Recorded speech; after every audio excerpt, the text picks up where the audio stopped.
He gave up love, power, and a future. But what did he get in return? The kingdom cheered, but destiny had already changed. The curse of Hastinapur had begun, and no one knew it yet. Previously, we witnessed how Devavrata took a vow that shocked even the gods, becoming Bhishma. But what happened next in Hastinapur? In this part, we explore the consequences of that vow, a moment celebrated by many, yet cursed by fate. Hastinapur rejoiced. Their prince, now called Bhishma, the one with a terrible oath, had become a legend overnight. Satyavati's father, moved beyond words, agreed to the marriage. Shantanu, finally at peace, married Satyavati, and she was crowned Queen of Hastinapur. But beneath the joy, the roots of tragedy were quietly growing. Bhishma had promised never to marry. That meant no heir from his bloodline. The powerful lineage of Ganga was now sealed in sacrifice. Years passed. Bhishma served the kingdom with unmatched loyalty. Warriors feared him. Kings respected him. The people called him the greatest kshatriya of all time. But fate is cruel. Satyavati had two sons, Chitrangada and Vichitravirya. Both were young and untested. After Shantanu's death, Bhishma ruled as regent, waiting for the princes to grow. Tragedy struck again.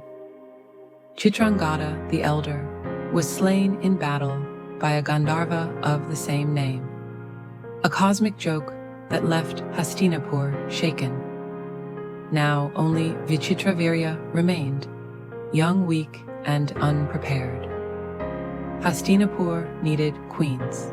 Bhishma rode out once again, this time not for war, but for a dangerous Swayamvara. The vow still bound him, but Bhishma had no fear. Not of blood, not of fate, not of war. He was the shield Hastinapur never asked for, but desperately needed. And yet, in the quiet of the night, he often stood alone in the corridors of the palace, watching the stars, asking no one in particular, "Is this what dharma truly is?" Satyavati, now queen, knew the cost of her happiness. Every time she looked at Bhishma, tall, silent, unshaken, she saw not pride, but pain hidden beneath steel. The people of Hastinapur sang his praises, but Bhishma never smiled. For him, duty had no joy, just purpose. And when Chitrangada died, Satyavati cried for her son. But Bhishma, he did not shed a tear. He simply prepared the younger prince for a crown he wasn't ready for. Even the gods whispered, "This man is not just mortal, but the burden of being more than a man is that you must suffer like no man ever will." Bhishma mounted his chariot again, this time not for battle, but to win brides for a brother whose shoulders were too young to carry a throne. Loyalty is a strength, but blind sacrifice, without questioning the consequences, can cost more than we imagine. Bhishma rode alone into the Swayamvara of the princesses of Kashi, uninvited. What happened next would shatter hearts, ignite vengeance, and write another tragic chapter in his cursed destiny.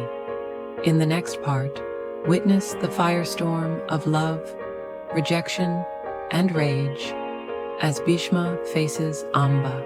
The Mahabharata is not just a story, it is a mirror, and Bhishma's reflection is only just beginning.